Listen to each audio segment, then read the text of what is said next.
Hi, I'm Salwa Naqib. I am Jordan Dale. I'm Jenny Hoke. I'm Jordan Hughes. And I'm Anna Powell, and this is our presentation on increasing walking. Jenny's going to start us off with the abstract. All right, I'm just going to share my screen with everybody.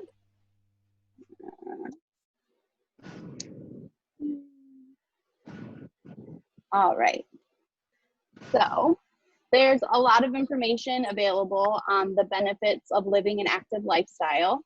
And then walking specifically has been proven to reduce the risk of various health conditions, including heart disease, high blood pressure, and cholesterol, as well as type 2 diabetes. There's also lots of evidence suggesting that walking can improve one's balance, coordination, and help protect against things such as dementia, obesity, and even depression. So in addition to these benefits, those who walk have a much lower risk, up to 70% less of exercise-related injuries, and it requires little previous fitness, so that's always a benefit to starting it. Unfortunately, in the US, there's only 1 in 5 adults that actually meet the physical activity recommendations, and then adults with intellectual disabilities tend to be even less active than their neurotypical peers. So in this replication study, 5 graduate students served as participants in attempts to increase the amount of walking that we engaged in on a daily basis. The replication study used an ABAB reversal design to evaluate the effectiveness of a token economy on increasing the distance that we walk. We earned tokens for walking 0.03 mile laps, and then we used those tokens to receive predetermined reinforcers that we each set for ourselves. Using a token economy did prove effective in increasing walking in all 5 participants from baseline data.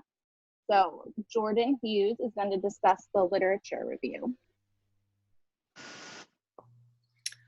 Okay, in the literature review, found that walking exercise can be beneficial in the lives of older adults who live a sedentary lifestyle. On average, individuals with intellectual disabilities seem to be even more sedentary in their daily life, and this could lead to a multitude of health issues such as an unhealthy BMI, high cholesterol, among other things.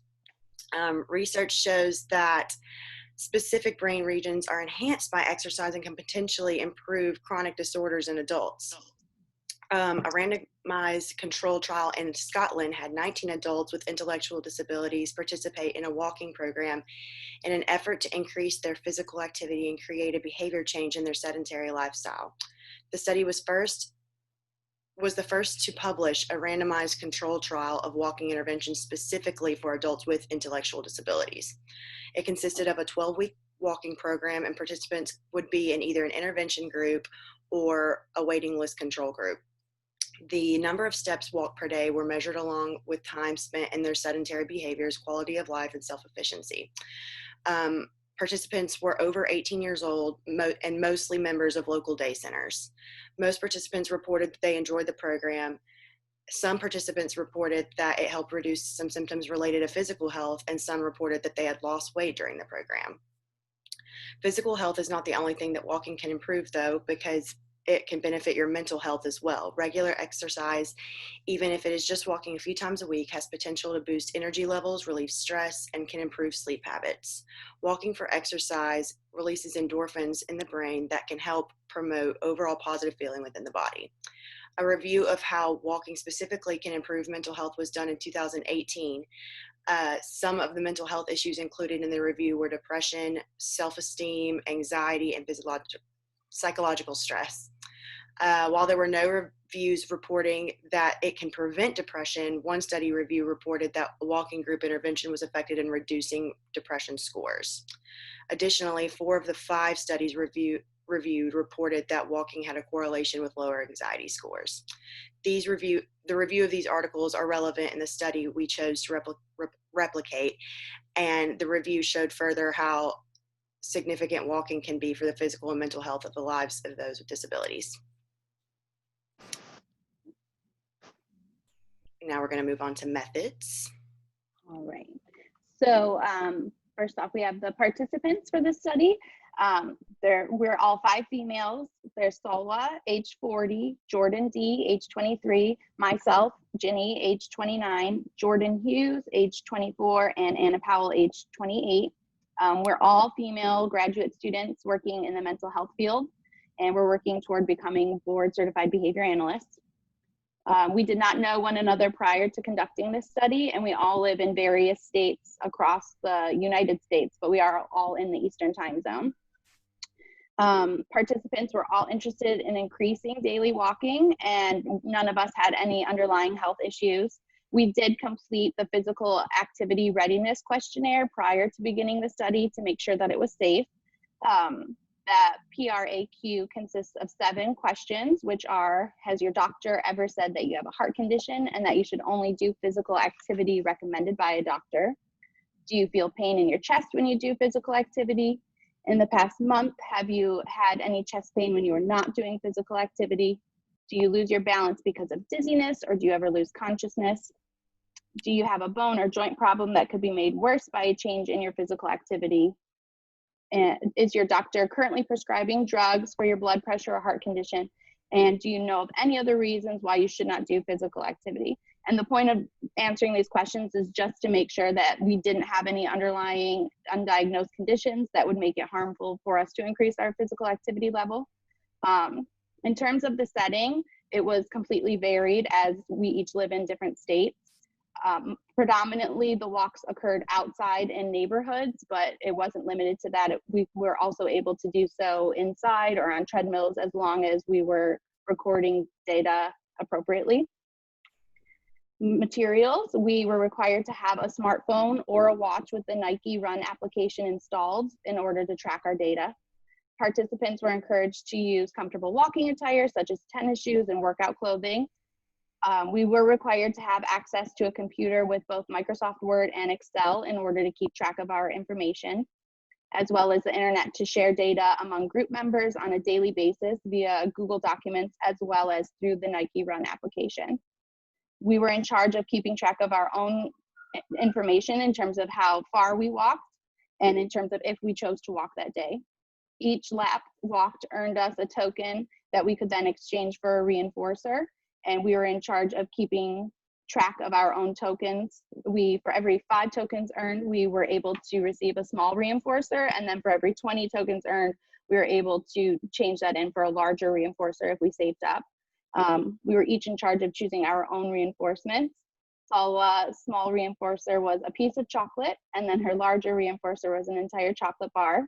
Jordan D, chose an ice cream sundae as a small reinforcer, and then a blizzard from Dairy Queen as a large one. I chose a popsicle for a small reinforcer, and then a snowball from Pelican Snowballs for a large one. And Jordan H and Anna both chose a small piece of chocolate for their small reinforcer, and then a chocolate bar for their large one. We're obviously very food motivated. Our behavior definition: walking is operationally defined as alternating one foot in front of the other, never with both feet off the ground at the same time, and moving your body in a forward direction. Example would be moving in a forward trajectory at a comfortable pace where participant does not lose his or her breath. Arms may swing but are not actively pumping. A non-example would be running, moving in a forward trajectory at a pace much faster than typical walking pace. By moving at this speed, one has difficulty catching his or her breath, feet come higher off the ground, and arms pump alongside of the body. This is our data collection sheets that we use to track whether we walked that day, how far we walked, whether reinforcement was used, and what phase of the study we were in. And then to talk further about data collection is going to be Anna. So each participant collected and recorded their own data. You guys can hear me, right? Okay, each participant collected and recorded their own data on an individual basis. And because everyone's schedule was different, we had to run the sessions at times that worked for us. So this is in contrast with the replicated study. In the replicated study, or in the actual study, there were trained data collectors and specific times set aside for the participants to walk. This wasn't possible for us to do. Like Jenny said, we're all in different states and different areas. And so we had to just take it upon ourselves to take the data and to set aside times to run the sessions for us to walk. And to be able to track our distance, we all downloaded the Nike Run Club app, which collects all kinds of information while you run, or in this case, walk, which was distance, pace, and duration. In our case, we really only needed to use distance. So that was very helpful for us. We did come into some technological glitches. So that was an issue with us relying solely on the app for distance information. For our data collection to be accurate, we had to rely only on this app to be telling us the distance that we walked. So when glitches happened and we walked and the data didn't record, that was an issue that we came into when we used the Nike Run Club app. But for the most part, I think most of us had a really good experience with this app, and data collection was pretty accurate for us. In the replicated study, the researchers used cones to mark the distance for the participants. We didn't really have an accurate way to just measure 0.03 miles, which was 1 lap for us. So the app was a way that we could set a goal to 0.03 miles. And that way we're at least making sure that we're getting 1 lap in each session that we walk. And that way we could accurately track our distance without having physical markers with us. We just had to carry the phones on our person, and the app did the rest of the work for us. So after the sessions, we would divide the total miles we walked by 0.03, and that would help us calculate the total laps we walked, and then we would understand how many tokens to reward ourselves. We collected a total of 5 days worth of data for each phase, which was baseline, token economy, return to baseline, and then token economy again. And we had a total of 20 days worth of data. Data was recorded immediately upon completing each walking session, but if for some reason it could not be recorded on the Excel spreadsheet immediately, the app actually has a history feature which allowed the participants to access past sessions and be able to access that data of how many miles they walked per session and the dates that that occurred.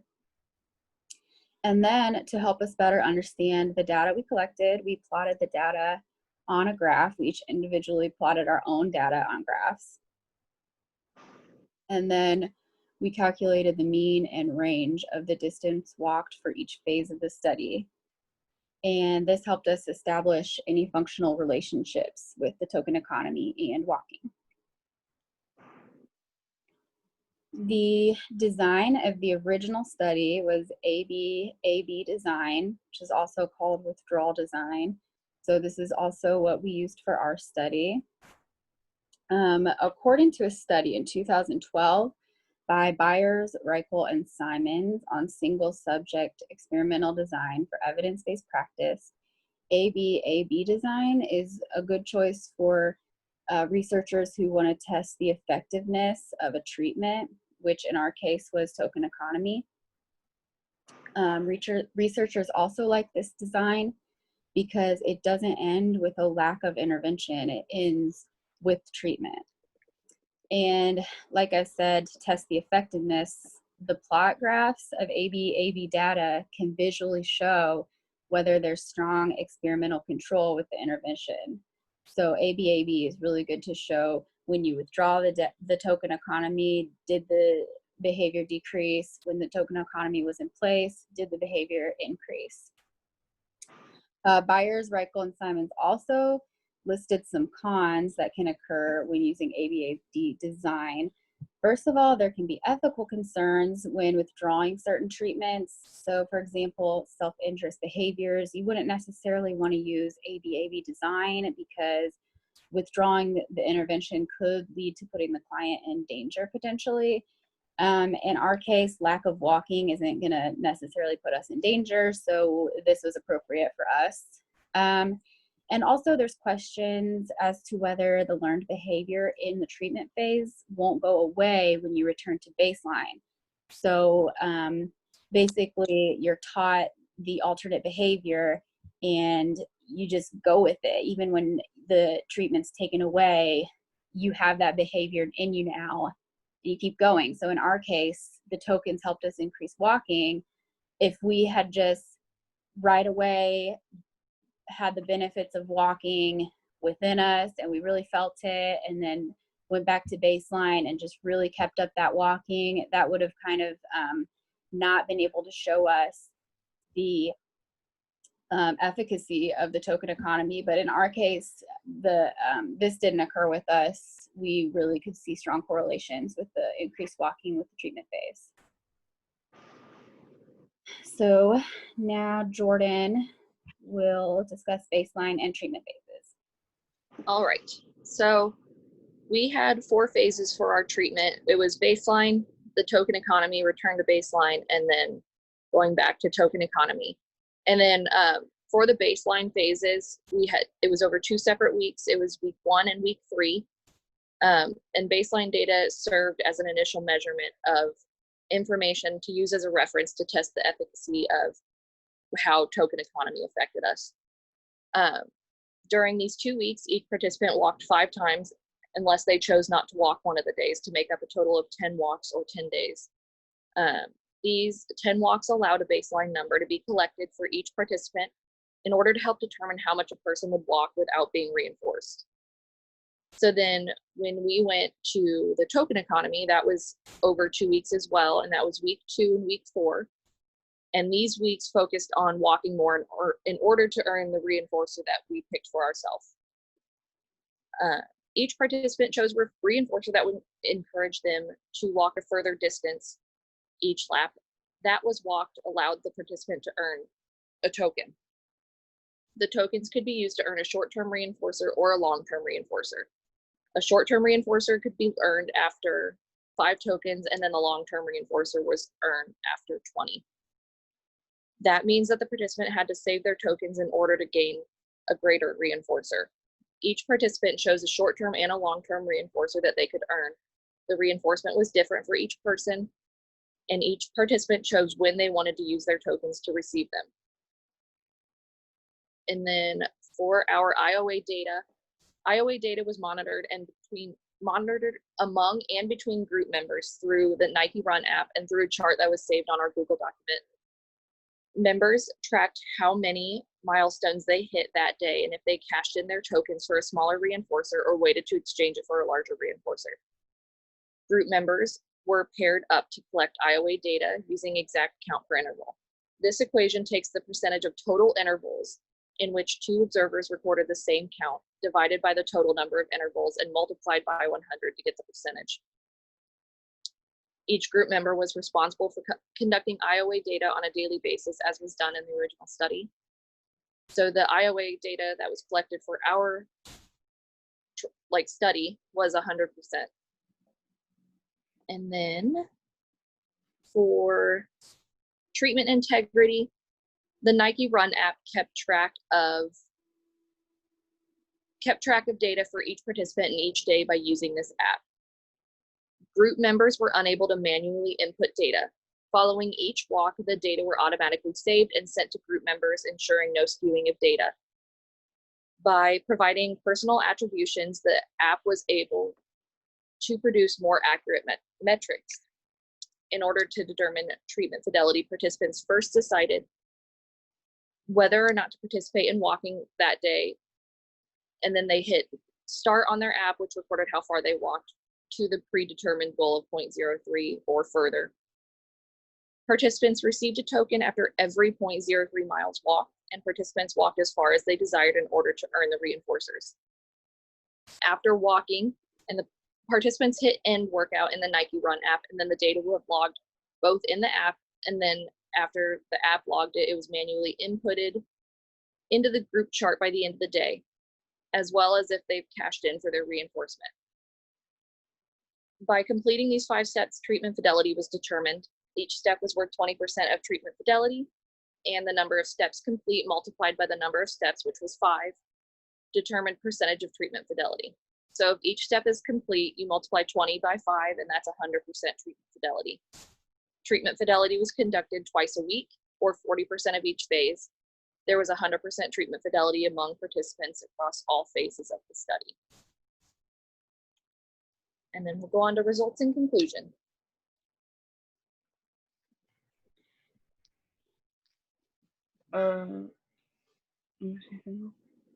Analyzing graphical data. The line graph is the most common graph used in ABA, and the data was analyzed by looking at changes in level, trend, and variability. For figure 1, Genie, analyzing the level and baseline phases showed a low level, so token economy phases shows a high level. All phases had stability in their levels, and analyzing the trend and baseline phases shows a decrease in trend. In comparison, phase 3 showed an increase in trend, and phase 4 did not show a stable increase or decrease. In terms of variability, phase 1 through phase 3 showed low variability, while 4 showed a stable pattern of behavior. Based on this graph, there is a clear pattern within these conditions. In other words, the functional relation is demonstrated. Figure 2 is me. And the level in phase 1 and 3 showed a low level, while phase 2 and 4 showed high levels. Analyzing the trend in phase 1 and 4 showed zero trend, while 2 showed increase in trend, which in comparison to phase 3, the trend showed a decreasing trend. In terms of variability, the plotted data of my graph showed a highly stable pattern of behavior that allow us to predict what will happen if there are no changes in environmental conditions. Figure 3 is Jordan B. Analyzing the level in phase 1 through 4 showed varied levels from low to high levels. No stability was shown in any of the phases except for phase 2. Analyzing trend, there was no clear direction of the trend due to high amount of variability. Variability of phase 1, 3, and 4 was high. Based on this data, there is no clear function relation between the independent variable and the dependent variable. Figure 4 is Jordan H. Analyzing the level in phase 1 through 4 showed varied level from low to high. For trend, there is no clear direction of the data due to an extremely high amount of variability. Analyzing stability, the graph shows a large amount of variability around the mean. Jordan H. had overlapping trends, although she recorded an increase in laps covered upon token reinforcement. And figure 5 is Anna Powell. Analyzing Anna's data, there was a low to high level with no stability. Baseline phase showed low level of responding. However, the first treatment phase showed moderate level of responding, and the second treatment phase showed a high level of responding compared to the baseline phases. As for trend, the data showed unclear direction of the data points due to high amount of variability. Analyzing stability, the graph showed a high amount of variability. The high variability suggests that the intervention had no control over the behavior and that the method being used might need to be replaced. So in conclusion, although the mean data indicated that there are fewer laps and miles covered in the baseline phases per session for all the participants, while token reinforcement contributed to an increase in the miles or laps covered by the participants, the study results demonstrated that a token reinforcement led to an increase in distance walked in 2 participants, Salwa and Gina only. The only 3 participants showed inconsistent data, thus not showing a clear functional relation between the token system and the distance walked. Due to the inconsistency of data, the research question is not truly answered, since no participants saw the same consistency in behavior change. Therefore, more data needed to be collected to further look for patterns and potential variables. Now, Jordan H. for limitations. Okay, so as far as limitations go, we did have a few.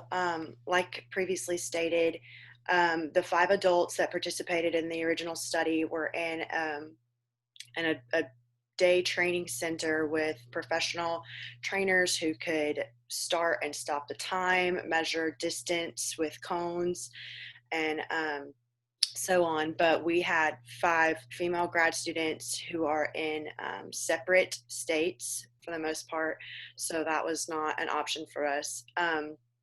We had to do our own, find another way to collect data, which is what we did with the Nike Run app. Another thing that we found was reinforcement in the original study. The reinforcement was determined with a preference assessment, whereas we just decided our own. We did not have access to a training center, and that would have been more helpful in collecting data, but the Nike Run app did do what it was supposed to do for the most part. We did have some issues with the app malfunctioning a couple times, but once we kind of realized where or what was going to mess the app up, we worked around that to make sure we got the correct data. Another thing was the adults were walking within a specific time frame. I think they were there from 8:30 to 2, so that is when the walks took place. Since we're all in the same time zone, but we all have, other obligations in daily life, work, kids, we had to walk when it was best for us. So some would walk in the morning, I walked at night. So we were not all walking at the exact same time. And then another thing was at the very end, the Nike Run app, like I said earlier, had failed to record a couple things. So we figured out, thankfully, we had taken data on alternate. I just took data on my notes app, and I just made sure that, I had everything I needed. So we had alternate versions of the data already recorded, which was helpful. And that's it. All right. All right, guys. Well, thank you. That is our presentation on our study replication of increasing walking. So thank you.